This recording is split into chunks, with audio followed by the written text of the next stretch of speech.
zone chung kwa te chi bai fek ule football extra hun kan lo thleng le ta hei tun chuma hian karlian ta in khel chung chang khong sang sangin kan sei ho vele don ani a tum tanga po kalam mu to zone le zwala tenen hun karon mang don ani tikhan thil dang sei tam main kan sei ho na tura lu chung chung tai da thain kan ringa Manchester City le Arsenal in khel English Premier League season kalmeka final ti thei hial khoba in khel ngai event lo khani ta a amaro chu City and chaka goal margin po a zau ta viwa tam takrin ai chun a sangin ka ringa chu teng vel chu nia khami chung cha khan zuala nge khai in khel chim ma khai mu dan nia in khel mu dam takania tilai thu ta hi ni ngai kan mu chu ka selwa tam zo ki chen mu dam kan ti ha trainer ro chu mu dam an ti lu tuk lo mai theya khai in khel hana pupui han khel chuanin chak phun chakatin Manchester City han in khel an thun tuan kan ti thein an rinama chulai chu Manchester City game ro khel chuadan ani khel ma tanga boro kan nei dan hanena coach pahni ta nei bei dan hanena takram han thena avani zo tina a game han thun zo chu Manchester City ni a khel po mu na ma goal po lu tama chu ro chan Ramsey la khel thar Arsenal na khel sa tuk lo ni Arsenal bi ka po ha ani ta ka chunin khel mu na ma goal han chu ma tu kha an tal boi pha azui ta nin kan nga ya chulai chu Arsenal po chu tiang han de mem tur nom chu kon kan thela mar chu first half han clear tai la Kevin De Bruyne le Haaland ate game khela mu nom khop maya mani pahni kha Haaland hi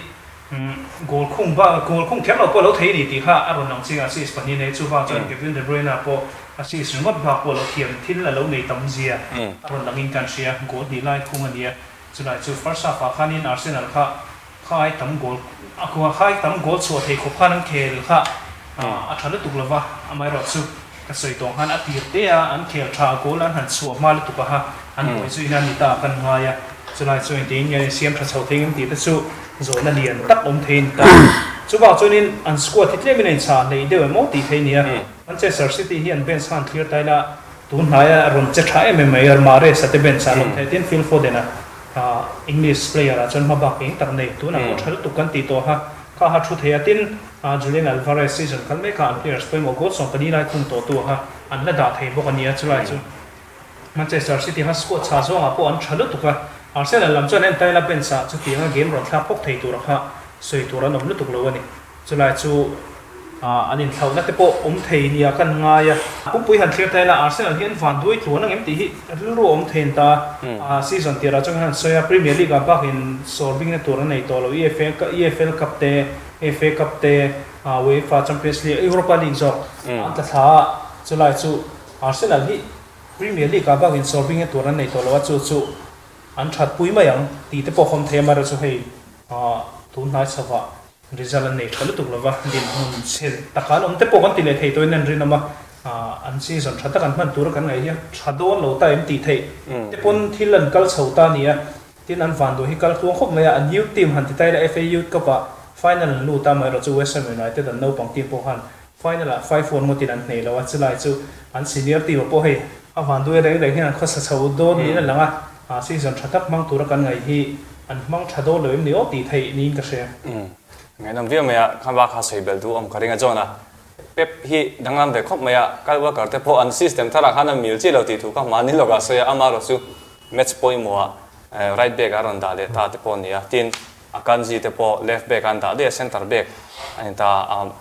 natural position bi ka chu khangang chi te tin Arsenal hian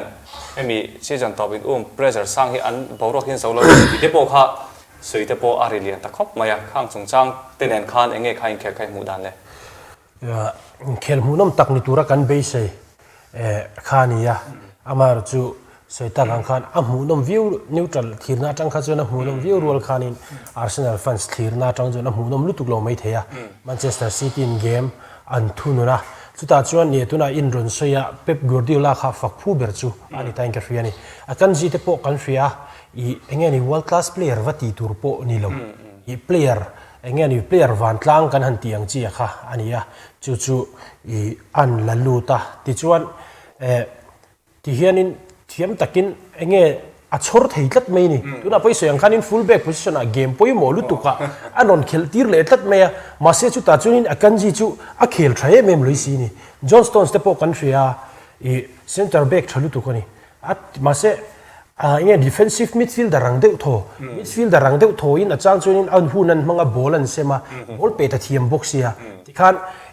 heng zong zong hi enge chan kan ti chuanin Pep Guardiola wang ati lo thei lowa chuta chuanin I ana tho thata kha faka phuin country a antinan George Cancelo te po I ma zonga khove la full back thaber pol ang tho thanga kan chua I fantasia peichonin kan lak de vectina kha ani thani chu tiang khopa Manchester City goal nor ko nga tangkai le ani taking tifam kim tu te po te taila ani chu kha ani ya ma se a system thara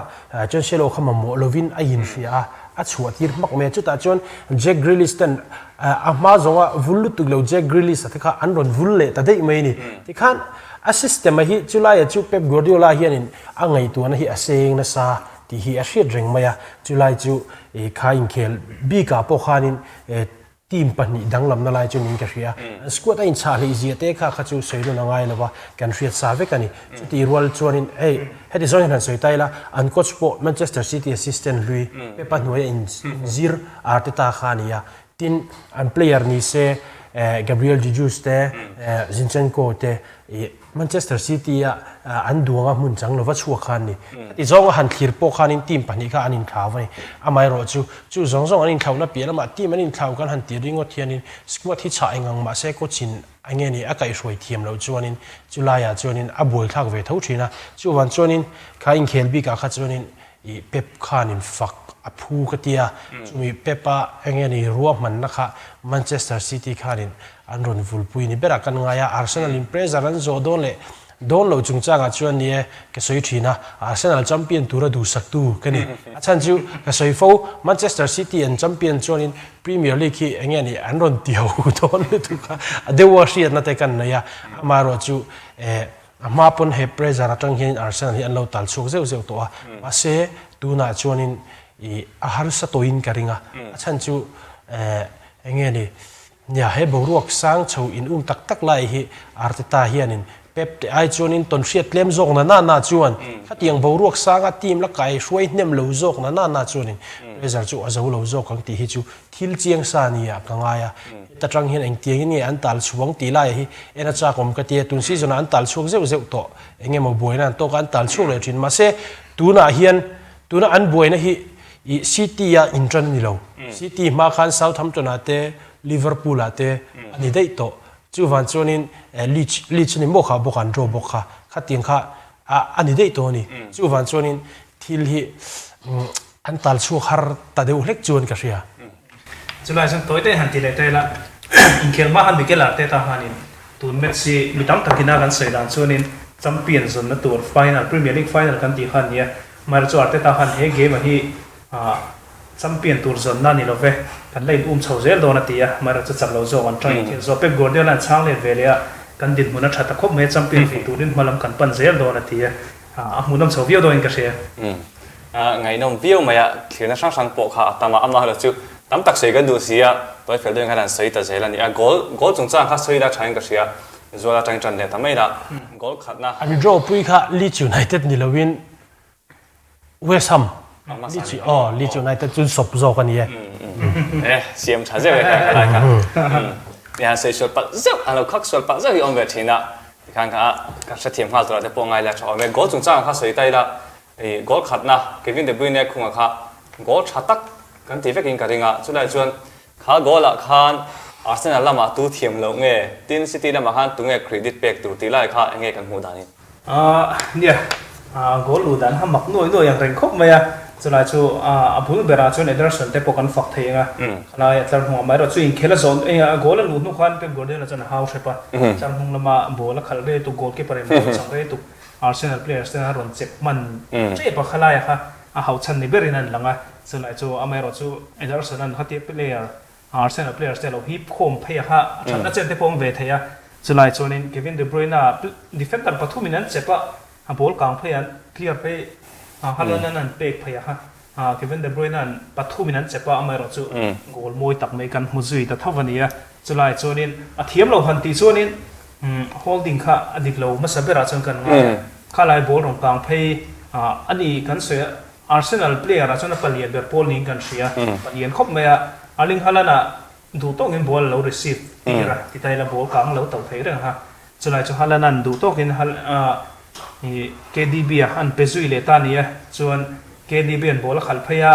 Arsenal defender Ben White le Gabriel tenan cheka Gabriel khan in space la peta sham thawa chudai chon KDB hang goal moi takan khung pha ta khania Ramsdale khan abe sei lu tung lo ni te pona langa KDB pe kha thae mai boka striker tam takina ti thei lo turang khan ti la kan sei solin rin nom lawa chulai chonin de mom han ti chonin rob holding ha abul tum tu be chu ke chon kan nga ya ala na lo check ne lo lu tuk em ha a fu chi lo ni te pon alangin kan sia pakatina ti so toi chan hnung lam hi chu adik lo chho pu to mai thina Gabriel te po dem theina chen te chu no manga mai ro chu KDB te theina kan thre wanga harsa ve ta te unin an langa chulai chong credit pe khan ti chonin Kevin De Bruyne ha ke chon kan ngai da wa chan chu Kevin De Bruyne he ball a chok wak kan hulu tuk lem lawa mar chu ball pass siam lu tuk tia kan hriat thina khani ta thung tam mak deu deuin mar chu kha goal khung do ha chonin ya kan sei to ha Gabriel Ben White ha akat moi khop maya Gabriel po ha a koi zor ni lam te ya chlai chu Kevin De Bruyne khatianga goal moi tak mai striker tam takin an ti thei lo turang le shula a kual phei sok ning ka sheka mudan phei chon khatiang e ma thiam khat chu anom le to kheram ti thei khopa moi ti tiang khan goal aron khunga khatiang e be ma thiam chu Messi le Ronaldoไม่ได้ไม่ใช่เราดิว่าไม่รู้สึกkhatiang goal moiอันโดนคุ้งเมสซี่เลยร้อนแต่พอนั้นทีมติดไทยบิ๊กระวังkhatiangร้อนคุ้งKevin De Bruyneเครดิตเป็กจะพูดเป็นกระเสียเงี้ยจอนข้ากันจองปุยเงี้ยฮาลานะ first touch step ข้าใส่ไม่เที่ยงเราไม่เที่ยข้า goal ขันนับบีกับข้าเงี้ยหมดgoal moi tak ania ke mana kalau hujian ber zo kalau en ber bi ka chu han ti tai la halan chung cha kan so hianin helaya te po kan lo sei to wa Manchester City team game kha ati moi lo tu te kan han te atel lo hianin an game hi chu moi zo kem te kan te ma se Arsenal la ka khanin I halen kha team ma khan kha system ma khan goal khung chu ne tel ve thei ni ti kan chu la ya chu halan thajia kha pholan in ron nom le ta kan nga ya ball receive te engki ma kha afu vel veka chu ti rol chuanin holding te po dem thei yu ani rolin nè miếng lô chuan tí ngay nào lo mo cái này ai ăn chắc rồi miếng chuan in harasa to chi này chú lại à chú holding tan khá chuan in cái chuan in khá lại à khá chú Arsenal players khá hành thiam lo về mo khá tí zong hành soi don chuan thiam khá tí hết sẽ hành tí tur chú ôm về kin cái ring mai rồi chú player thua đăng làm big na alo langa Haaland an thatakin ball lo donga lo receive a tharum mangin ti taila holding la ka train tal chuaka KDB tan ball pe a chu KDB la ke ball pe thiam big tuk alo ni box ya chu khami bi ka chu na thiam lo han ti atan chu na uyom ka ti achan chu player pani thiam big lu tukina an thiam na an ron pholan na ni ya ka nga ya chu ti zo zonin Arsenal tan po hanin dem ngoi na turnin ka sheloอันนี้แหละก้อนนี้นะครับใส่เหลี่ยไตละก้อนนี้นะอาร์เซนอลชัวร์นะข้าอันชัวร์แล้วหมดที่นู่นอันชัวร์เลยอันนี้เดี๋ยวแบบไหมVAR นี่นั่นดีก็เก็บมอร์เล่นเดี๋ยววางข้าโกลข้ารู้ตอนนี้อันนี้ก็ตะกัดชวนข้าวันโดยวางเงี้ยฟิล์มคนเราวางนี่ข้าจูเบนฮวยข้านินอติตูรันติเรตเซจวนที่เทียนิตานี่ข้าจูนี่จีนักอามาจีโกลกันเสียข้าจูเทียมวางเลี้ยวเดมตูรันน้ำเหลากันหันตีอามาเราจูตูรันบีกับจอนินจอห์นสโตนส์ข้าตัวลุดตัวนี่จอห์นสโตนส์มาสอนจีเตอเคลชัดชินจีเตจูกันฟีข้าตาปุขานินอติใช้มาตาลปุตตูระมูฟเมนข้าฟูมาข้าบอลกัลดานตูร์อาเลวทีร์โลกนะข้าเองนี่เพลย์ชัดตักเป๊ปกวาร์ดิโอลานะแมนเชสเตอร์ซิตี้เพลย์เตอฟูเมสซี่ชวนินgoal angin ni goal kanur hianin goal omna hi arim hi asiari age chu milam chu arim maria chu milam chu apadani tiang deuh tho khanin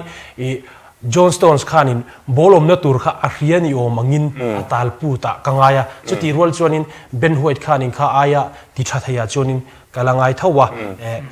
dem tur rim kan zong ani chuanin Ben White thiam lo wani chu ti ro chu hathi taka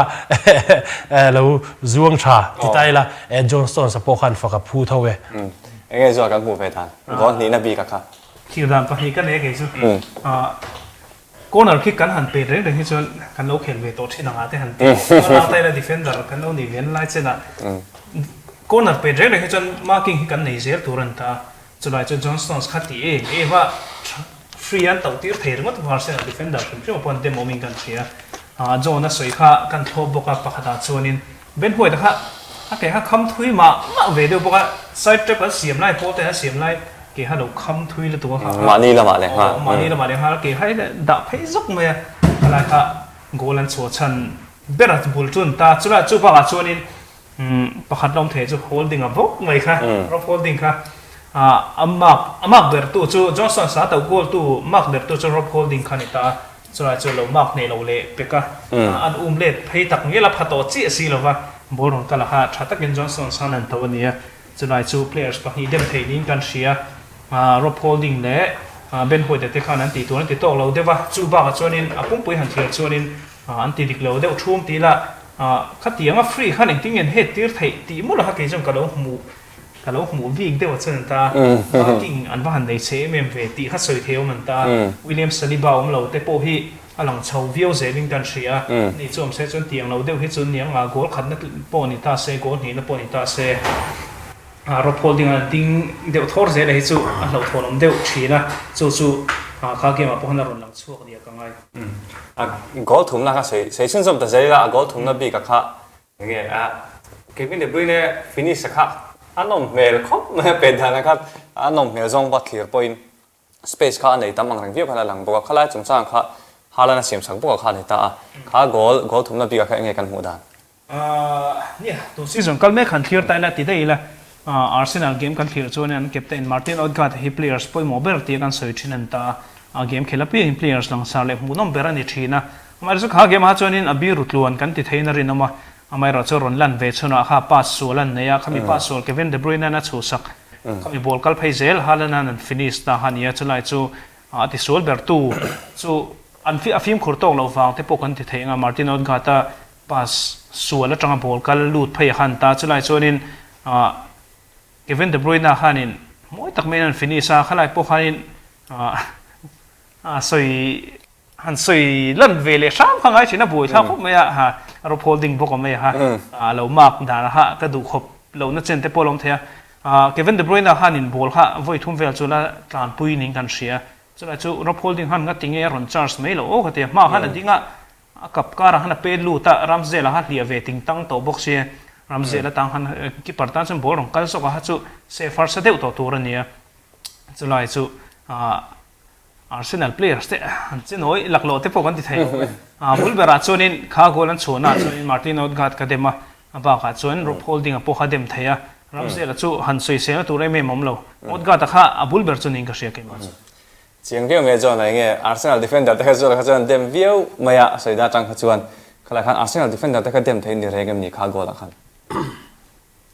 dem the ni na chu KDB an bola chang Haaland pe Haaland na tlan lu puya Haaland la man ril run perfect KDB ka player la tak ala direct dia ka an ngai tu lawa free takin zalen takin Haaland KDB ka adu thalin an lo tlan tira mun ro kan pe ni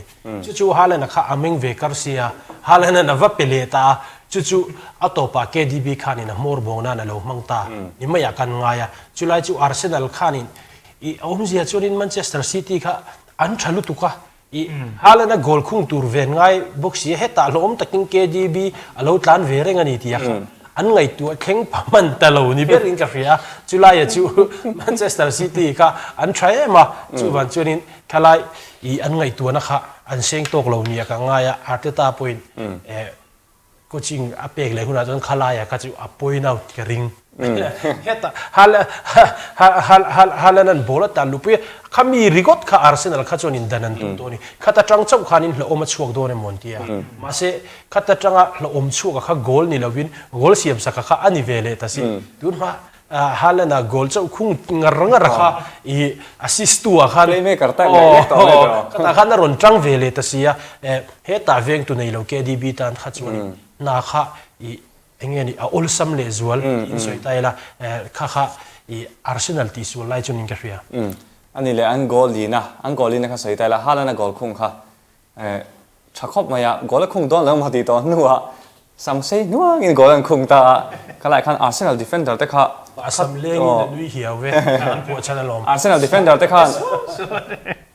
ti boy man turan niam ti lai kha zona om theinin ka sia ti boy man turan niam han tiang zon chuanin nia ti boy thei chunin ma se ke ma chuanin han soile ta thini la Arsenal dem theina tam tak anum rual khanin I ke chuanin enge ni Haaland le KDB ro puina ma an tu sop ni ma ya ka nga ya chu ti zon jon soila Arsenal fans tan po hadam thak mi ka ringa a chan ju ni a team tha han tu mi chon ti sual le khoi lai nge che sual na han jong do ni la soi tur point out tur lak chu tur hi atam mem chin ni chu Arsenal point an nga chu ti rol chu in kha goal a khan isoyang khan Haaland khan goal khung don to lo we mo kan ti nuwa goal ron khunga chu ta kan mu chu striker ni na a movement thalu tu khani Haaland kha I heti zong hian han ti tai la Premier League striker van tlang dang ni ta se kha gol khan kung an kung kher lo mai thei ni ma se Haaland chon ni china pepan Messi chung changa soi ka soyang deu tho khan gol kha azunin azonga atira asiam tu khan to pa chon chu a movement a lo fuwa engkim enge ni a omna tura a lo oma ati tur tak atiak bol azonga khung tumin chu azonga chu atopa chon en nang chingta a khung ta ni meya ka ngaya chu ban chuanin I Arsenal kha chuanin tlang hnung kha chuan nia an than ti ve wa ma ro chu a har sa deu ni meya ka ngai te khan a in khel bi ka kha chu a in khel be bom bi ka chu ka san tai la City bi ka hian chona season kal me ka hian tu hinge City ta hian player poimo berti hi zona chan har sa takani mai theya amaro chu zona lian tak langsar tak om the kha ani ta chulai chon City tan season kalme ka hian tu hinge poimo ber kan thim a poimo ber zonga han chu chunin soithiam har samai theya tuna khan kan soi zo chi Arsenal ne na aring khera I midang zong aya chungnung kan hu chu Erling Haaland le KDB te itan chu van chunin an ni pahni hi lamrik lo thei an ni lova atinan chu ti rol chuanin keima chuanin a poimo ber pakhat chok kan thur chok don ni chu KDB ni ka KDB hian hey Haaland chu goal chu akhung fian ni chining soyang khan striker thabi ka niya finishing a tra I box chunga phei jonin tuna ani ai du than tur tungi om chung ti tur khopani chu wa chu striker tha tak ani ama ro chu striker tha tak ani theina tur ta na puitu chu tunge kan ti chuanin KDB ni KDB hian in tu season a ringot hianin match somli pani assist somni pasari nei to nia assist somni pasari hi mai kan se to nga em ka se player tam tak in career pu man nei phang lo ga ni tro season khata KDB hi na ron ti tamai ani chu milai te han thir chonin Manchester City tan KDB hi a lu thot katia heti zong hen kan soyanga Hurricane kha Manchester City in la kan tuma an lo chama chu minua season kha striker pa ngai ti mai la lovina han khela Haaland hi la lut khan ni tani tuna ka ngai tuna lo umber chu Hurricane tan hianin awiom du om vong mangai ti ten hamina chuan phal lo kham chuak ta se tuna Haaland a goal khung am za thi Hurricane hina khung thau karing achan chu tiang kop chonin acha nge gan ti chonin KDB wang ani mai chu ke chonin ka muda na ni chu wan chonin he Manchester City game CM2 ber an game khai khom tu ber le ti mu nom tu ber chu KDB hi ti lo rual ani lo ka ti nei zual KDB thau kha City player poimo ka ti ngai dar san ong lem ani ta ka chon John soi ha ka trauma ani ber boka chan chu team a chonin khai pa ber le an han fui phur tu ber te po ni atin ain khela po lang thina tin chu ba chan Erling Haaland te po kan soi mai theilonga go somli pakua khung to a somli pakua khung he thil ro pui takania players na zongin an ti theilo kan ti thenga Ronaldo le Cristiano Ronaldo le Messi ten seasoning mo chen chung season tina go somhan khung ji kan han tiang chi ka tiang huang ate po han ronom chho thei mai tura han ngai ta Pep Guardiola ngai point an fak viawa Ronaldo le Messi te huang om to tian soi te po kha tiang aron dik chhodon ning kan siam Mohamed Salah record siam match somthum pare Premier League ka game somthum pare dan khel nuwa goal khung tamber record goal somthum pani Salah na lo siam chung te po chu rong khu mania chulai chuanin Haaland hi kan soi mai thiang lo tur ning kan she mai ro chu Premier League big ngora goal khung tamber chulani chi elova match somli pahniang khel thin lai khanin Alan Shearer te ho kha ala phachi lo goal ne no andi goal ten go somthum paliang khung ha kami kha record tak tak siam tur chuanin a khu malangai ta a khum ngei te porin ma go somthum pathumania a game khel dan hanen phei chuanin ale pel chhowat tura han ngein ta Premier League game khel tura lom no sia chu lai chu Haaland apoi kan da bo thiang lo kan sia is way ria ta nei boka chu lai chuan Haaland a chuan KDB chu poi mozok eti ta thawa o tinami chan chu KDB chu kan thewanga Chelsea a thalu tuklawa han sala chan Uzbek ate pon khel sawa kha ta tanga Manchester City lut kan be sei lu tuklo thina khani mai ro chu hei Manchester City tana players poi mo ber a team khai pa berania Haaland ate chuan in taka chuan in tun season aron thavu ta ni maya season tanga inge andon kan shelo aron tha chho zelang em ti da chu zona anta Kevin De Bruyne chuan soitala season nga chung vel chuan tong thadeu in ti hian a khel chho to KDB het la niam ta e atla niam deuh tun season chu a thale deuh atla niam deuh ti kan soi hi ka shelo a thareng ani chu ma chuan Manchester City ta na players poi morning ha na chunin kan ria tin toite na khai khom nan mare sa te pon tha tun season a rong khel tha Pep Guardiola hina thiam ka tia penalty miss deuh pona fui phur chho zela ani hi goal som panga a khung to si zoi ria ta ne tin Phil Foden te po goal som pathum an khung to chu ba chuan tlar hnunga na thana ke le kan ji te po Laporte le Ruben Dias ron nek chu thei khopen ron tha chulai chu Arsenal kan ti Manchester City hianin fak ber tur han ti don travel vek me Johnson se ko be aron tha chho to le tu kan defensive midfielder da puna tha defense han dale mai pon atlo je tu na po kan huzela so wang chuanin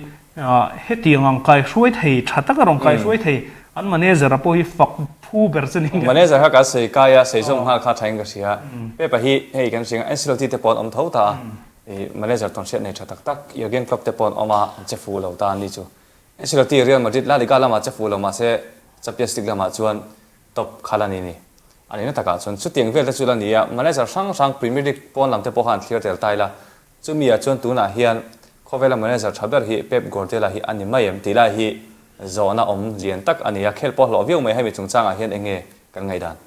yeah Bayern Munich le Barcelona in kolma sa zoka lotling taka kai shoi nuwa English Premier League Manchester City rong kai shoya match zali patni kai shoi to hen tum zani som ko pasari chakpuya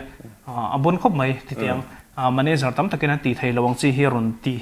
ngal top maya mitam tak chon in Pep Guardiola hen sei sena chu suma mang hlema chu wang chon Manchester City hi thalo thei an ni lo ti nan soi sel vetani ale lampol ho chon han titiang chu ti lai chon in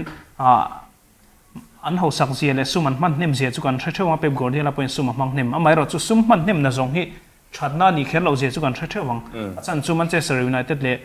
Chelsea atuna po mu thei nom renga Manchester United po kuming ma zat nu atuna EFL ka panon choi vele chawnia suman man zong le an players lak lu hi kan han chui thaila Manchester City ne hina danglam lu tuk lawang chu tiang khop chon Manchester United point suman mang nema mai ro chu an kap choi hi an lei chu hi tam lu tuk chong lo ni Chelsea po hanen taila tun season a pa mak do en zaruk chuan the chuga an result chu kan theu sumina a lei thei lo hi tam takom ve ni chu wang chuanin Pep Guardiola chu adang lambing chu han soi taila tuna Manchester City hi a kai hruai tang han chu taila suma mang nem amai ro chuni chon cup hi lei chuak zel ani Manchester City en kol chung hian trophy len tham som pakhata soi pui to an clear taila suma mang nema cup po lei chuak ani chulai chu Pep Guardiola thei na san big zele mi bi kan zealan na chunin kan ria UEFA Champions League choi lo ti te chu har sa ve UEFA Champions League te chu ram sang thanga atlap thaber inel na nia Real Madrid po sum mang ne man lo ni fe thawa chulai chan in lei thing an meya Manchester City po tun season chan champion turangai be seyom beran nia tun season a Pep Guardiola henin UEFA Champions League han choi che se chonin tuna asoi sel tu tam tap po hena soi sel ngam karing to lo vela chuan a thaber niam ti lai kha ko thaber niam ti lai chu tuna din huna chon han ti taila a thaber ti no manga thaber ni lo ti po no mang te taila player sanga po Messi le Ronaldo po han chu taila Messi an World Cup a choi chon cover players thaber an yang tan tia a choi a mai ro chu asoi sel tu chon thaber an lo an ti thawa khatiang chi khan Pep Guardiola hi cái mà chọn tu na chọn active coach la chuna hi chọn hawai chọn athaber ka tia cái mà ngai dana ne chu tak chọn tin lo thei chiang view Champions League choi ni chunin ka soyang khanin tu na soi sel tu tam tap point soi sel ngam ka ring chi to lo chiang tho kha view kha Pep team manager thabera ngai az wala kha nge chọn kan chong puing he thaber la ni ri che la ve kan la ti nge la hi city hina consistent khop maya tin club dang en kola poni thawa Pep hi niam lu tuk lo tlang puya liga poni se sang pola omreng thei akha ni ta a Champions League te a lo tlin na chan le a lo tlin zo lo thin te chu thu than lo ni ta sela tuna active manager jinga hian eng level ange kan da great A akada great A chu achung ber khani maya pe phikot shatakania nia athaber ani le ni lo kha chu e thuthlung na siam har sa ka tia achan chu athaber ani le ni lo ala fi theilo na la ya chu budget nei tlem tla phi le en kol tat lo wani chu wan chonin ti coach shatakani amunom ka tia tin engeni engkim a system tu nichin lo ka po ka faka Manchester City squad a en kol dante hey player satli ni kan ngai te a cher chu dante amamo lo ni angai anol ngam dante ti chonin tha ati ang manga thutlu na siam ngam dante chung zong zong han thil chonin Pep Guardiola hi chu I kan club tran en kol tu chonin 2 point kan du vek thawang chu lai chu ni chu ti zong chonin coach thaber ati ngama chu ti rual ero chuanin e tuna karon soidat liam chi akhan Mourinho tran tu te chuanin FC Porto Champions League ka Mourinho hian a champion pui ton ti vetlat mai ni chu wa chu khati zo nga thir ka chuanin Pep a thabera ti big thei vi lo tin I rual chon player trapping en kola khan ti ri ngo ta kha I va soi sian na chu na tling ka ti chuang hau lo achan chu kan free a ani Barcelona player thaber bere en kola Bayern Munich a chu tiang bokani Manchester City ani se hei hi ka du atia piang mo famal duat takin an duat ate poti taila tiang deu tho chunin an treat ani a lo ni se tam thayang beran pe ya chu tianga en kol chu ama ero chu hei hi lo coach thatan lo chuanin lo tlin na atling zo chuang lo chu mi kan riat theina tur chon Chelsea fans in sa chianga Graham Potter Brighton na lungoi taka paul makta duai nga tling lo kum khata lo kha kum khata paul makta duai som pani lo turin an va thlem chuaka I heta coach great A kan ti ho lo sa dai ni ye gang kop te Pep Guardiola te ho te lo sa kha lo thu ka ni player leina tur ni se paul makta duai zathum chuang an sen sak Potter tan khan ma se a result chu kan revek ani chu wan chuanin coach thatak chu ni kha angai tho kami awang khanin Pep a hlo ting kan ti chuanin ke chu diklawa ka ngaya kami siam hlo ting tur khan coach thatak hluak seng na satak ni kha angai tho wani ama ero chu coach thatak kania player rem themeng kim a kha chu ka soinon to lawang ama ero chu Pep Guardiola hian hey team te now ven khol kherro se tin lam ni lovin en tirnan team thapa ngai tak kha kha en kol se khami kha ni sum zenei taka mangin timayang ni khati zong khanin abil thayangem hantila hi ke ma du nei thelo din hmuna dingin tilai chu ke ma chunin zona chuan chunin traber la lukhum hi chu lo lahak ri lokro Pep a chiang viau mai te kan City vi ga chu ka san taila Arsenal kha soile talokila hey Arsenal hi Premier League an champion lo ni chuan cup choi lo win season an mangkron don tina ani tareng maya chulai chu an che that kan sei rual hian no moi atel lo theitla ani chung chuan ngai toin enge zual champions Premier League Arsenal an champion lo hian Arsenal tan hian lo chamna ani thawem tilai kha nia Arsenal hi makhup maya season an ron tran chhodan te kan nen chuanin kumin chun van nei kuman done kan han ti man khania amai ro chu Liverpool an draw nuwa result than nei le to lova chulai chu hei an champion lo chuanin an in taka chan season hi dum lo takan mang kan ti lo theina rinam lova chan chu an thir taila English Premier League a hianin tundin hmuna pani na hian anom nget don ta ni nan langa champion chance lo kha kan be se pui che talon mo sia to lo dewa chana chu ai thlau deu lek to Manchester City hi an ron che cheduai mak de ron che cheduai ya an game khel ma bak pani an la ne hian chak lo ve te ni lo chunin point di line fal to na Manchester City khel dan chu kan hre thawanga an ne so ni Arsenal an en pui ber po nuam sa takin table mong lama omamo ti mai tur khope an sop thainia chulai chu Manchester City ha chance chu sa a tha to lu tu Arsenal dan chu ka be se thil makte chu la thleng theilo mai ra chu khami thil mak thleng tur hanin amak lu tuk deu chu ngai de gan amaro chu tian sei taila an champion lo pon Champions League khan la changta ni chu mi zong angai to chuan lo cham na kha niam ti lai ya chulai chu ni Europa League ka tanga la an tlak le FA ka patang an tlak han Premier League ka sorbing thei to dong kan tia mai ra chu hey an thau chu ni le ber to Champions League an qualify hi in soyang khan an tan chan thil lo mom ber chu ni to mai nan langa chan chu season thatak man chungchang kan han soi cho Manchester United ponin tanga chon tuna hian Arsenal noya omin season to pan khar don ti chu chiang to amai ro chon ni chon in EFL Cup an choi lom chu season kha table han thlir thaila pakhat na tanga pali na hian in direct in UEFA Champions League an qualify to pali na hian in qualifying te an hoi te tang khel kham to lem lo ni group stage an khel top to chulai chu pahni na ni le pali na kha adang lamna aum nu tuk to lo dewa champion no moi choi lo chuin pakhat na ni lo chu kan thresui to lem lo lom chulai chu Manchester United chu pali na po lo ni se pali na ni ma se Champions League qualify plus EFL Cup an choi Liverpool po han de taila tu na hian an ron thleng chau kherang em chu kan thelo amai ro chu pali na ronom ta se pali na ronom ba kha in kha Community Shield an choi chu Community Shield plus Champions League ani Arsenal chu UEFA Champions League qualify ringot ai thau deuh hlek to khalai khan chu wa chun Arsenal hi season to ba hetianga an khar ni chun cup choi si lo ni chunin season thatak an hmanga khai chung ka ngai lo chiang fek khop mai a jo la nge zo se ga kan tong pui nge Arsenal tan champion no mo choi lo ba season plu na hi Champions League kan khel phak mo phak lo mo import lo ni se tunan ding hoi chan khel phak don ti kha chiang to ta chula chon Premier League champion an ni ngem ni lo ngem ti lai hi zona lom le thei tu ta an lo champion lo ni chuan lo chamna ani thawem ti lai kha ni lo ve tinge ni se ka sei chak mo sak ber chu Premier League no moi ta se Arsenal ina an ken dan chu ti hi ni te to khom mai ba chuan te lo chamna ni lo na chan chu kan hria hey Arsenal team hi an champion lo rei to enge lo cham leile te han ngai chi kha ni lo a chan chu season tran tir kha ngai toila Premier League champion tura rin lo ber chu Manchester City le Liverpool ani chu pandit hawina an rin na po an soi ber an ni chu ti tin Chelsea minga lo ri boka chu tiang chu ni ya I Arsenal ming hi alamri anom mangbar lo wari a thabera anonin siam that chuan Champions League kan khel phanga chuta tang chuan in zoi muangin anin build chawang ti hi expert hobina an soida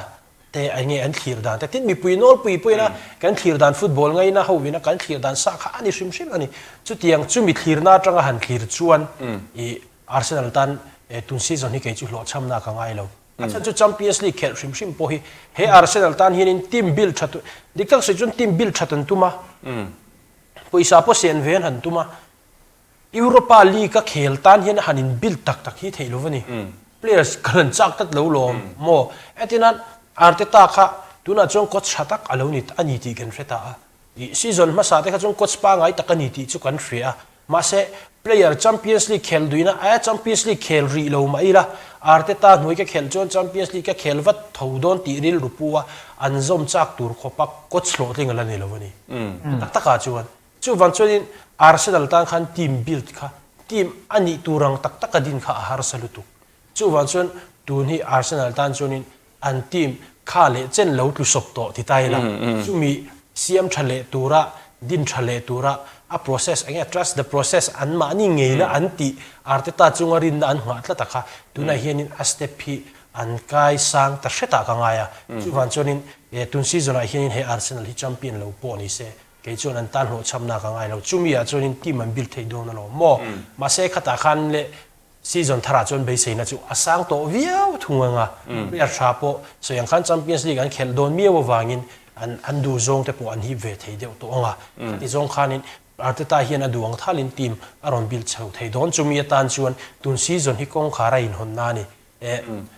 chu van chonin Arsenal hi an lo cham lo he team hianin zoi in man son zel amara chu ka so yang khan Premier League no mo chu ni Arsenal hi an champion don ti lui ve ngar ka ni ka so ti ra ama ero chu tu na chonin an ku ta to lo wa Manchester City rin mai kha fin khak to chu Manchester City tan khanin champion kha anai to zo ka ngaya chu ti ni rol chonin Arsenal tan chonin season nge champion te wa han champion lo chu awu yom lu to ka fan stan chonin ril ru chu ana vong ama ero chu I nge ni kong di kan zo ni ti alangin ka ria lom na tu chu ni thawin ka ria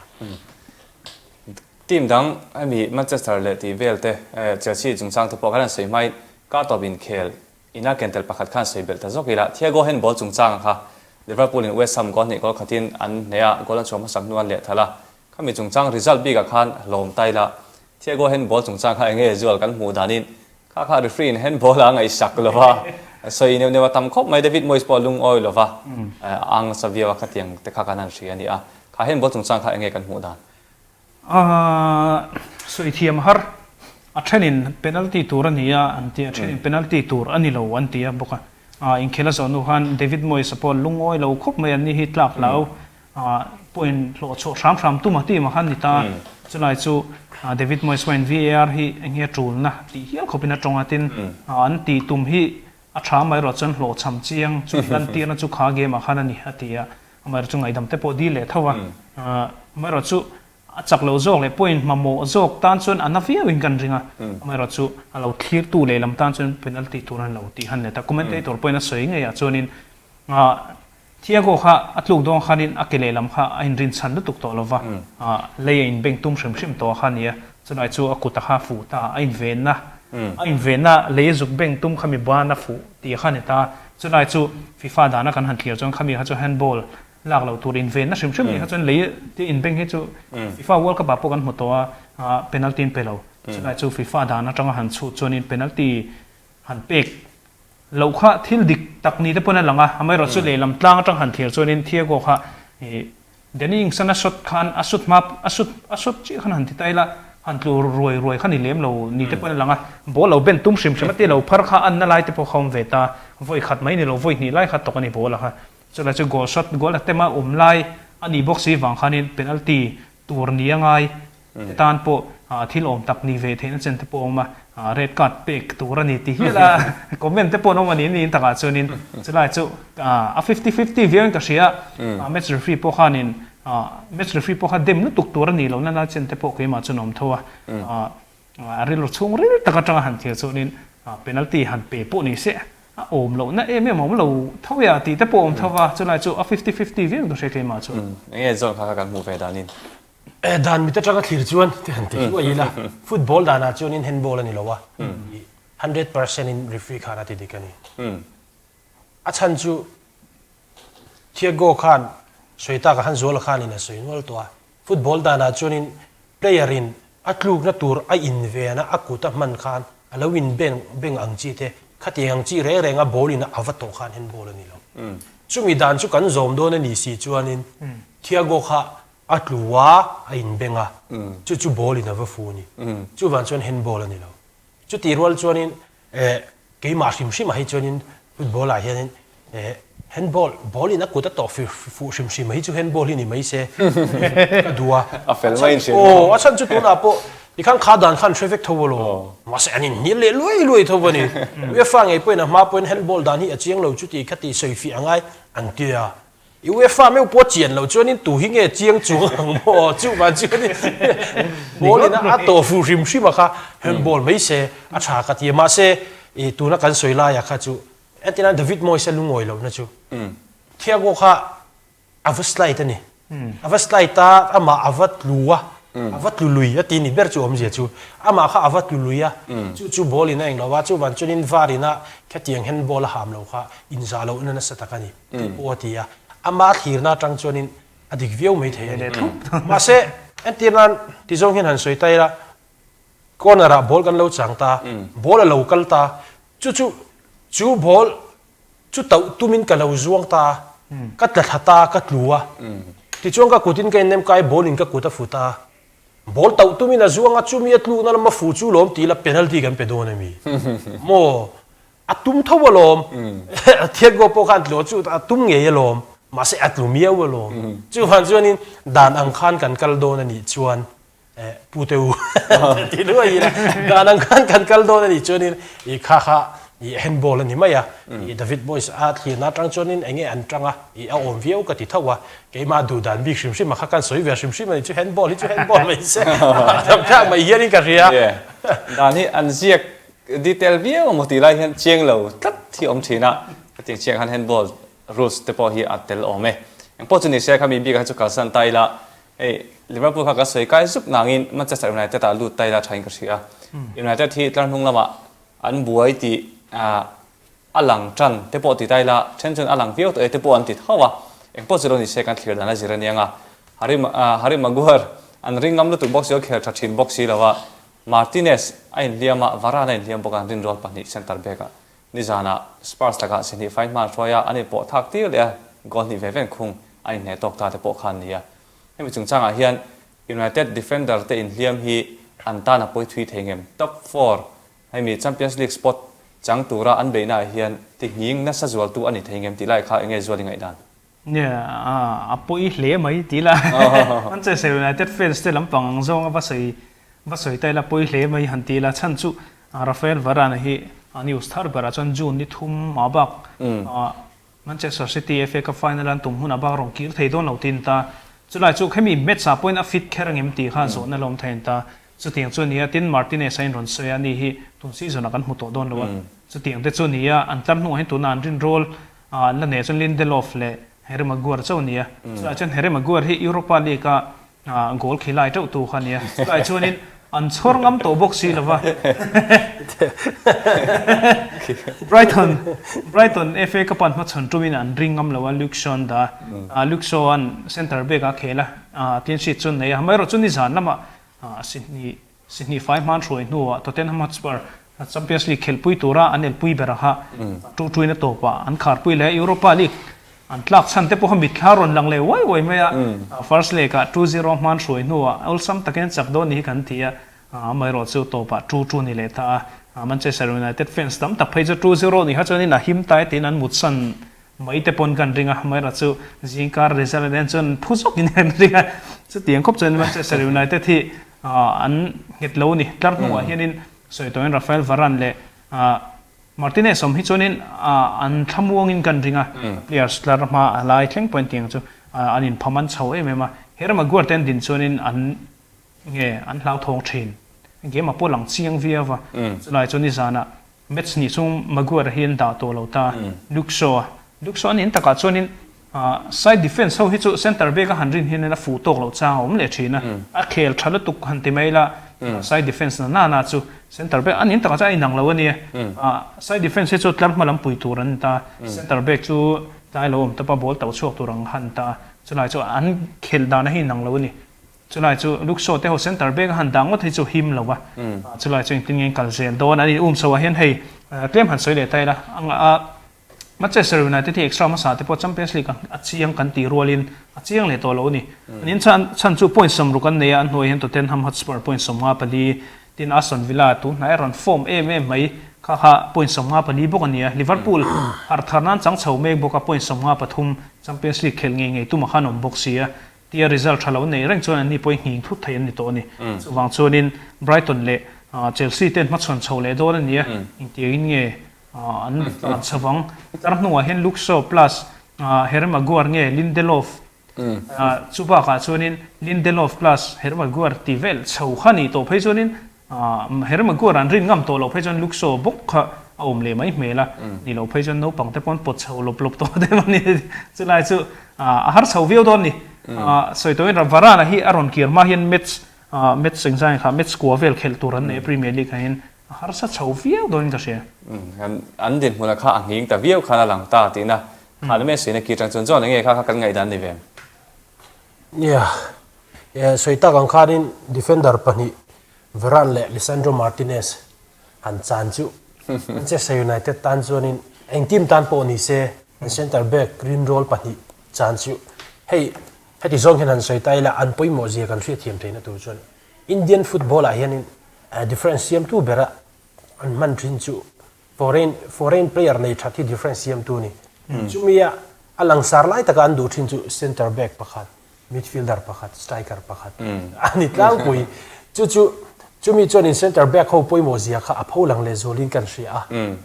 chu van chon Manchester United tan chonin an engani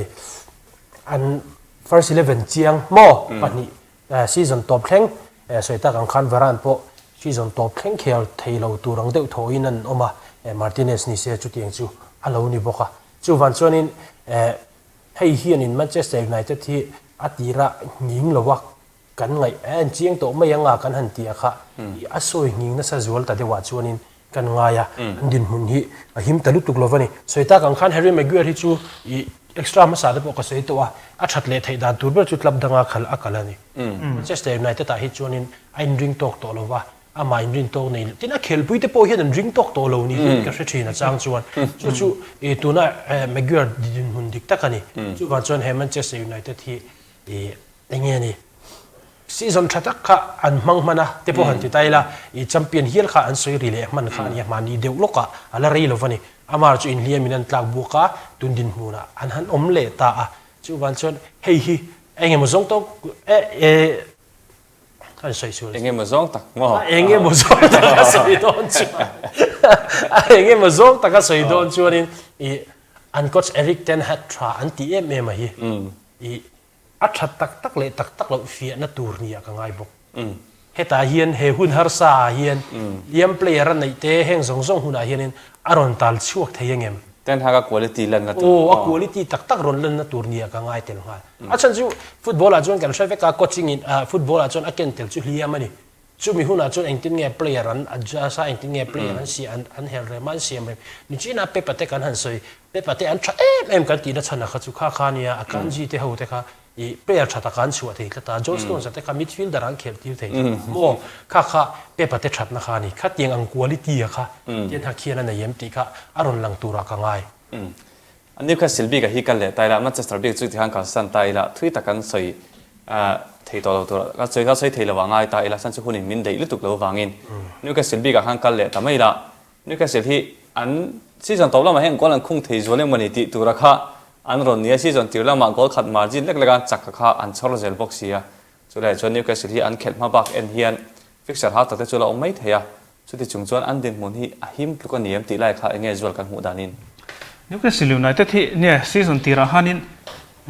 season tir han ti ta an ron that chho lai khan ni hi chon lut thale ma yang kan ti khan ta mai ro chu hei an nget chho ta view ma ya an coach Eddie Howe te po fa ka phuin kan ria I khopa team fui phur thei an ron ni le tiang result an ron nei pui player sen lei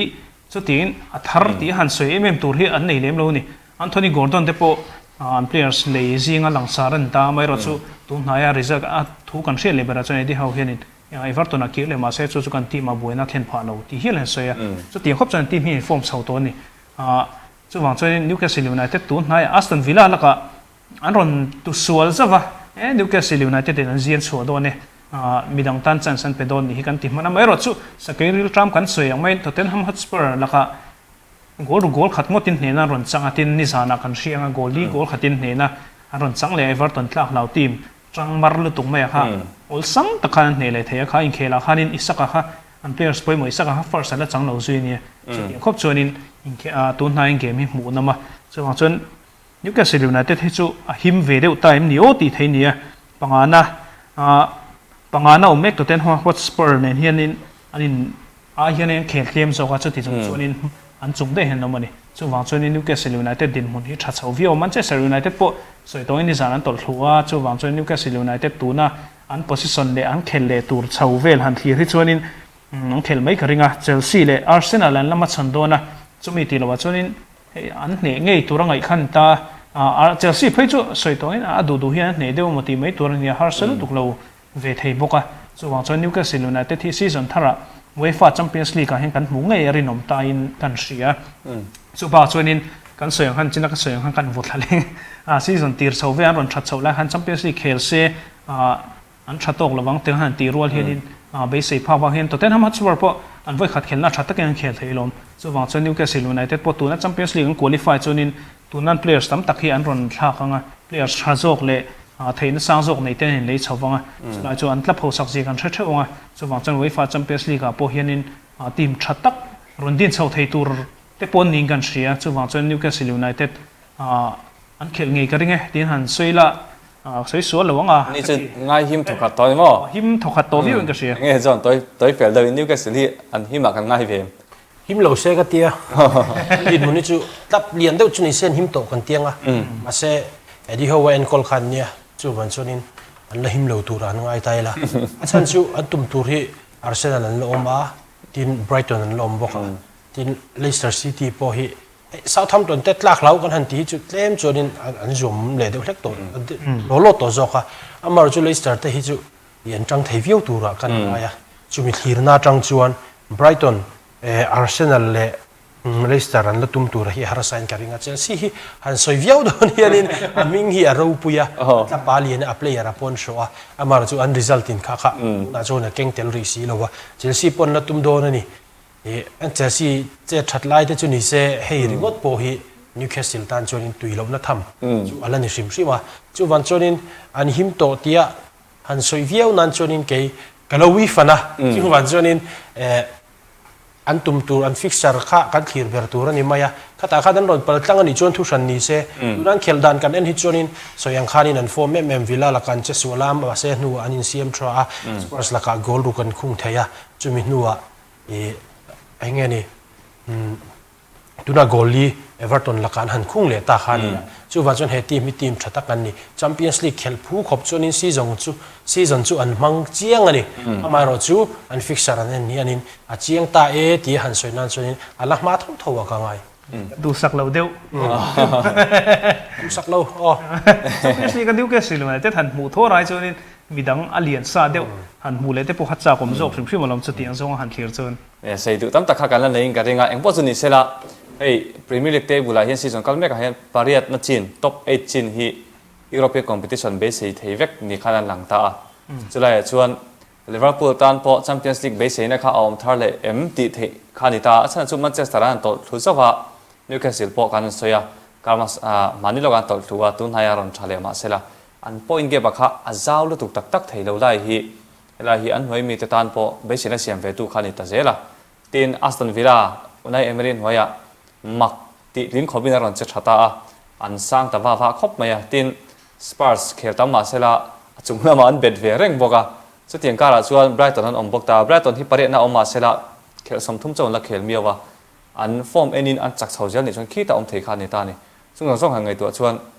Premier League hian top 8 chin hi European competition la base sangam a khan tam tak chuan an rin lu ta chulai chu kan ngai dana ni VM ti lai kha tin Champions League sport hi atu tu tan hian nge kong la in hong an dia kan thria ti lai kha hemi Newcastle le Manchester hen chu pui thei tura kan ngai lai kha tu hi nge ni ti lai kha zona tang chan ve thung tai la thain karing a chu pui thei turang zon chuan nia Newcastle le Manchester Arsenal le Manchester City a chianga unruak pani hi ala chiang lo lai chu anita a Tottenham hi han soivul viau ton hianin ala harasari mai boxia e Stellini khanin ati chethlota ti top maila achan chu Newcastle United ta kha Premier League Champions League khel tura anel puiania kami nena in khel chup khanin a formation man ngai reng lawan ron en chinani mo at khat kha acheng lu tu kani chu van Newcastle United an nei lo te kha e angeni coach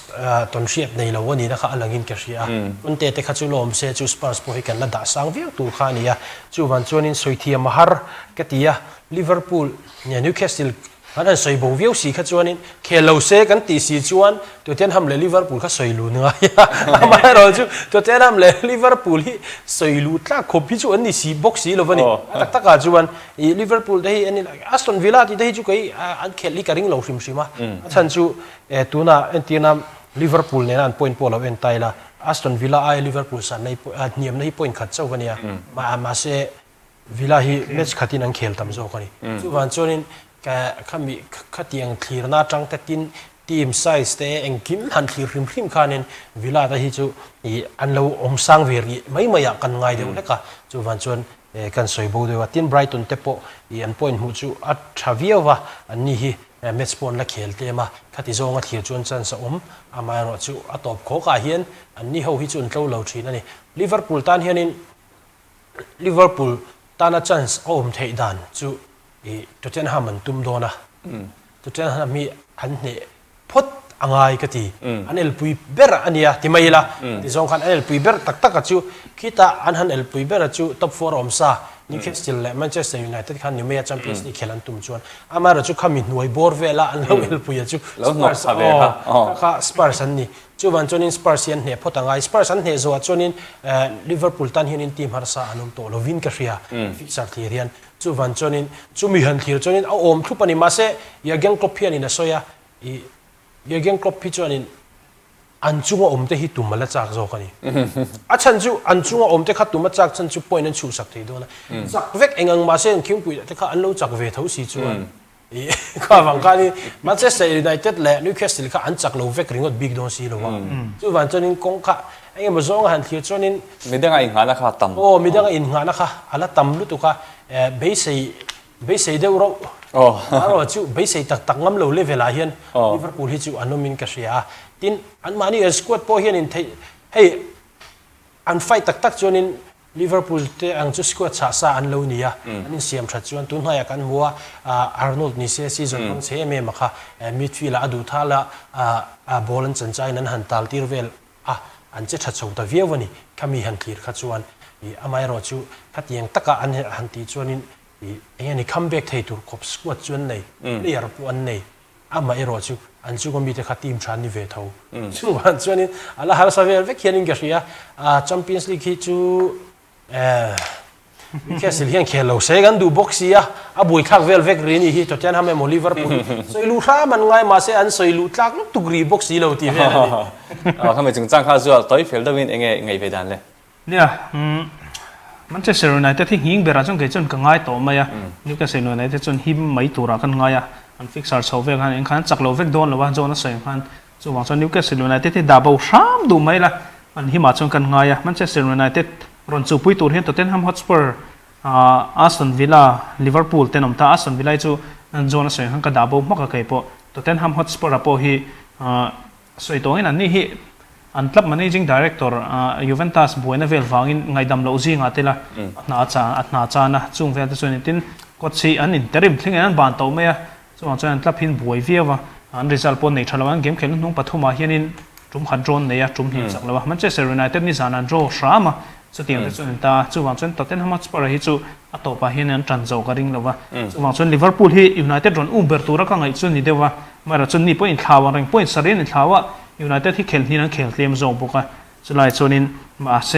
ลิเวอร์พูลที่กันสวยไม่ไทยเราส่วนมันจะเซอร์ยูไนเต็ดตัวไหนจะมุ่งบวยวางอินริซัลทันในไทยเราวันที่ค่ะสุดที่อันส่วนนี้ไลน์ลิเวอร์พูลแล้วไม่รออันรอนเท่าชั่วอันที่เราไทยเราว่านี่ยูไนเต็ดอันสบนัว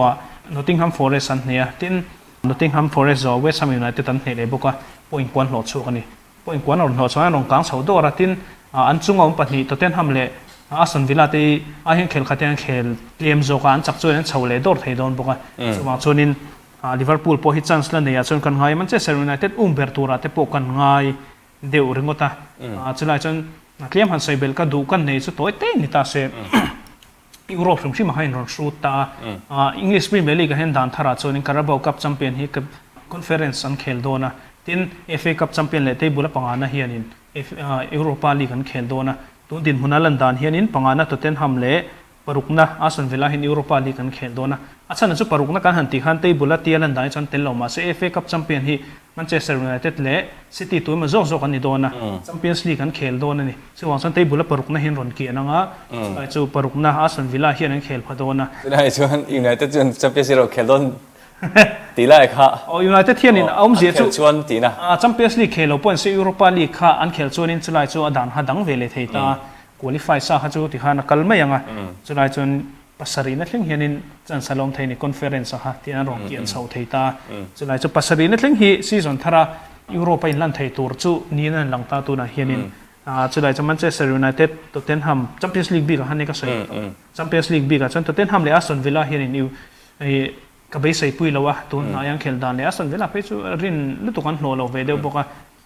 มันเจสเตอร์ยูไนเต็ดรอนนอร์บอยเบอร์ตัวรักไงจู่ที่ขาดแตงลิเวอร์พูลนั่นนี่เจียงเฟกฟอกครบไหนเดี๋ยวกันใส่ทุยเบี้ยวตัวให้คุณปอกันละแหกเบี้ยวตัวมาเราสุปขัดและใส่เบียร์ใต้ละกันตุนจุ่มมากันหุ่นมันขายความนั่นติดเตียงมอร์บอกนั่นเจลซีจุงจ้างที่สวยยังไงแฟรงค์ลัมพาร์ดที่เมสงาจุ่มงาลองปุยตาโซนจัดที่นี่อันนี้แหละงาละสตัมฟอร์ดบริดจ์เมสทูมันเขลงาละจุดตาส่วนอันพร้อมเวกบอกตุนมาดาวคานคริสตัลพาเลสคานดัชลีเจนแฟรงค์เดเบอร์ไอน์คอลไลคานเมสเลียพรีเมียร์ลีกเมสเลียโซนนี้กลองปุยอันบานงานมากกันนี่เจลซีเราจนเมสงาคานพรีเมียร์ลีกเมสเฟกอันนี้เราจู่วังพอสุนิไม่เฮียเรียลมาดริดพอจุ่มเหียนมาชนะสันสุเองพอเรานี่ตาเสร็จที่ข้อบาลัมปาร์นะเจ็ดเช็ดปุยจุงเหียนอันละบานแต่ละวันนี้อินเตอร์ดิมันเนี่ยจะรันนี้วังอินบานไทยเราที่ข้าเอาจงเราว่าสปาร์ซาเตปอนบานเท่าตาจุฬาจวนตุนนายเจลซีจุงจ้างเคลเลียนตักจุงจ้างแฟรงค์ลัมปาร์ที่บานกลากันนี่ที่ไล่ฮีริเลียนตักกันนี่ตาตีนจุดที่รัวเจียริเลปะขัดจุเ Chelsea manager tu hian tunge thaberang tunai hian pochi acheng tluka tamtak chuan soita tarlang choi me chumi chungchanga te po chuan Pochettino hi Chelsea enkol tur hian manager thatak ani thei kan regem nge aya thatur hi midang chumi chu jok se ti te poi kan lo nei em ti lai te po kha thira chak oma thui tuk loving khalai kha enge kan ngai dan zola tangin chanteng yeah Frank Lampard hi makhop mai an club legend pakhat phei chuanin iming chet main Chelsea chosan ro fans tena an du na che re tak tak ma hian chosan ro ti hian ania tun haya game nga chaklo zone puya ha che khop mai an nge tur kan han ngai zanin chu anin siam thave tonga kan han tilam Brentford te pon ne le ule maya ting chon result an nei chatin an ma shim shim hian coaching ma hian result an nei che khop maya Everton thleng te pon lo en kol nu som pa ko han clear tai la tung chau chak pui ni chu tiang khop chon result hi nei chia Chelsea ron nu ta che chhong ate u nau kan ting de nge ni an coach san han bana ai chele zual to bolian Frank Lampard an la lut le mai kha mitam tak mak te ni a tu season hi ti mai mai an zawang kan han ti rual hen ti mai mai han ti Chelsea te chu an chak lo pe min chet na ni zela chulai chu an hiam roi chho viau mai Frank Lampard ta po hi engwang a lut le du kher hi nge mo ni o ti ril rom thei te pon ni a chulai chu club te zo ka hanin zir chawa ron ti le turang ai ni lain som nan pom le mai result ha nei pui chong lem lova ati lo tur tap ti te po kan ti theina rin oma chulai cha mai ti ming che tu na hian in taka chon Chelsea ban le se khong e tu nge du le tong chu tiang chona career hi ti sevek zok lo loi mo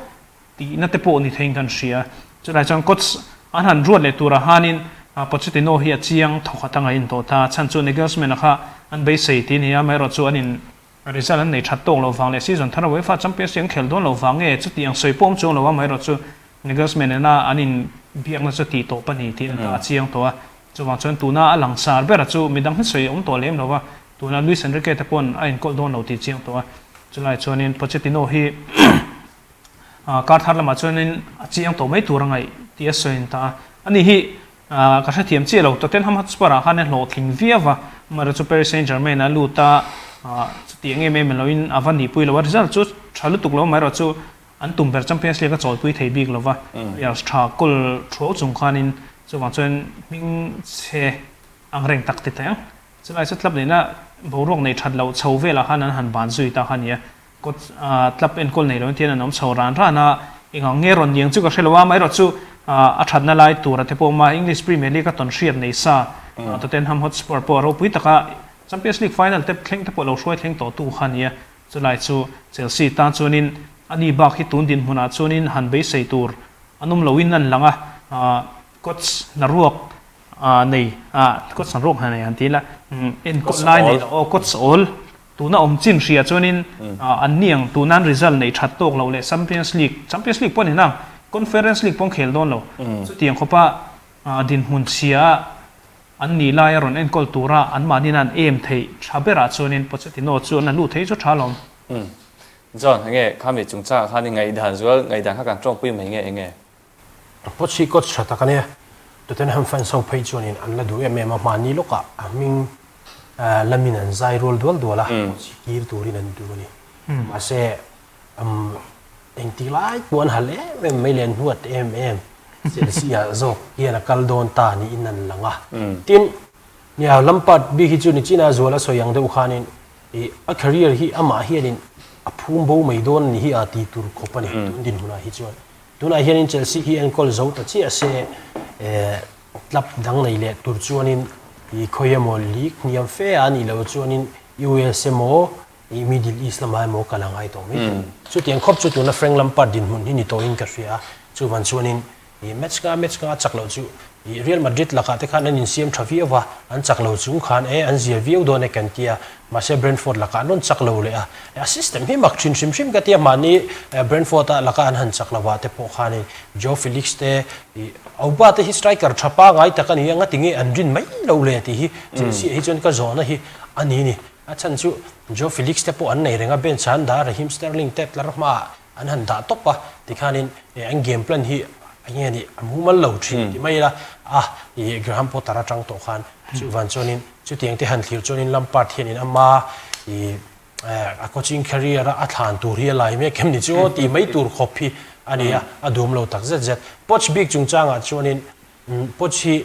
Chelsea hianin an voi khat dor na ni lo an voi thum dor na ni to PSG en kol don khanin an lo va dor to a ma se PSG ne na kalo zo mang cheu PSG kalo zo mang tia I alo yes to wangin Chelsea hi anara ti chonin tuna tot boli ten Chelsea en leya Thomas Tuchel an ban khanin pochi an biak zinga telani ma se Graham Potter khanin an ril ru min ta deu bera chu wa chung Graham Potter khan na luta tuna hian avoi thumnan an dor le a tuna an dora po hianin pochi anin Chelsea hi en kol du lo bani a chan chu en kol du lo chana na ya kan Rebecca Graham Potter a reilo te om chung khanin transfer chung changa te thu nei lo si a ban chan a ban nuwa har sa ti te khati engkim po kan soi to a squad le khati ang thuam chak zong zong a khan Potter khan thu nei lem lo wani ma dongin ma ala lem lo ama ro chu tu na chonin chu poch po hianin first 11 le khami squad en kol chau du lovin player transfer le khati shi soi zong zong kha akuta a don chuan Chelsea hi en kol duwa chu Chelsea hian rem ti thap in pochi in rem na an nei pui don ani undin huna lan dan chuan chu van chuanin chu ti zong han thlir chuanin Chelsea hian voi engeni voi thum an rim to a an voi thum na an hlo ting ta a chu ti zong chuanin engeni tam tak chuanin Spurs a hlo tin Spurs Champions League final a khel puya League Cup final a khel puya Champions League a khel pui thina ti lawa chu no moi choi kha anei lem lawa wa khan lo ot lo mai theya amar chu a Chelsea zo khi chuanin an dor na viau ti la ya kha an soilan shrim shrim a tulin kan shri a Nagelsmann chung changa chuanin a Chelsea board lam hi anin Nagelsmann hi du lo na an nei atin Nagelsmann hi anin lom lo na nei bo ile Nagelsmann hi coach in du tok ve ta kani coach dang ne na interview kwal vel kha du lo voi khatanin betwa London voi khatin bele turan nia Nagelsmann hian a cancel ani chuti rol chuanin Chelsea hianin ama hi anrin tok lo na oma Germany pona tlapalen kol ngai lo chu van chuanin Hoffenheim Leipzig le Bayern Munich chi alen kol chu van chuanin Chelsea en kol tur hian a fit to kem ti kha an ngai tu ve thawa chu van chuan heti zong hian soitaila Nagelsmann khanin ama kha an du ber ani chat lo wangin a tlom ngai hi a thave mayang ati an dor lek chau awang backup an chumo chu van chuanin khamini wang kharin Nagelsmann hian adu lo Enrique nen ponin dora Enrique ne to boli te chu anin dor rotling lo bang ti kha thil lang chi sa de thu ani a san chu Enrique chu country amani thu du ti to chuanin tuma angai sak lo wani chu tiang chu nia chu van chuan tot boli te ni se mani thu lo du ve ta ania chu la ya chu kin Vincent company ming te pon han soiria tin coach pakhata ming tar lan lo an ti hi tu man se lo chu an dor tel bok an ti Chelsea hian chu coach lang sar lu tu ani lo wati nia season seal thin khop mai ho chu an kal phung ani ta atopa chunin pochian an lunga sita bera pochan du na ber chu London boru ka ri a engkim tin Chelsea fans ta na lom theina tur pakhata chu pochi lu ta se Hurricane hi azom theyangem ti hi thilom ve theyani achan chu coach kan han lak lu hianin kan han lak lu tila coach pakhat bakala la lut lawa coach han lak lu hianin coach han lak lu hianin an ngai tu tel tu chu he coach hianin engpair nge achom the engpair nge aron hip theyang ti khani Graham Potter te khachonin Brighton player back an chom phak lo wani ti top meang chu van chona harsani amaro chu poch chu anin tuna chonin achom theilang sar ta ka chu Hurricane ani ma se Spurs hian Chelsea ne na indoor hi chu harasa anti tal view mai theya ma se Hurricane hi kumsom mi pakwani to wa tuna hian champion adua Bayern Munich Manchester United hingan soi ma se Manchester United hi pan se a champion nge engem soi harsa di top meang tin Chelsea po pan se champion nge engem soi harsa thau chu ti rol chon Chelsea a chonin a pu hui kha ani na la ya khan a du ber thang don se City e thangang ma se City chon halan an lo nei to sia Bayern Munich a hi chuanin a champion chianga amar chu English football a chami adu si ni ti te ni chu ti a engenge mo kha om chawa chu tiang thir na tlang sang sang atang han thir player an hip thei dan turte an lak thei dan turte han thir kha chuanin pochan han la lu te po chu a om tok vie vulom mole a tha thokhat vie vulom le Chelsea tan chuan kan tinge ngai nom thin viau me sai tu tam tak la nei kan kan panelist te point thil tam takhi vei te chiar zau te riat chin te an nei tam khop maya sei vek siang thin ho hun khata hian hun danga hun pa ngai ka le lama te po kan tile to te po ngai tai la pathian zara kan damanga tuna Premier League din huna hian Arsenal che solai ngat thin City kha andim hen let ta thok maya Arsenal zo kha City che solai ngat ta ania tin Champions League khel tu team an chiang lawa chu tiang bokin table mong lam kan sei tam lu tuk lawa relegation battle po asang le viau to a la thei pon la tamani chu tiang kara chuan tun kar top engine ni le pathiania te hian premier league kan khel chun zom don ani a kar top in khem nam tak tak om le don ani engpot ni sela a borok a pik lai kan tiang kha kan thleng chho chan me ka ngai theya in khel sim sim a hi mai awi ong to ni chungte po chu satai da thome ole kha ti ching kha tun tuma helai huna changa kanun man thei chuni ta sela thir tu te kar top in khel munam tak in encheu kan du saka cheu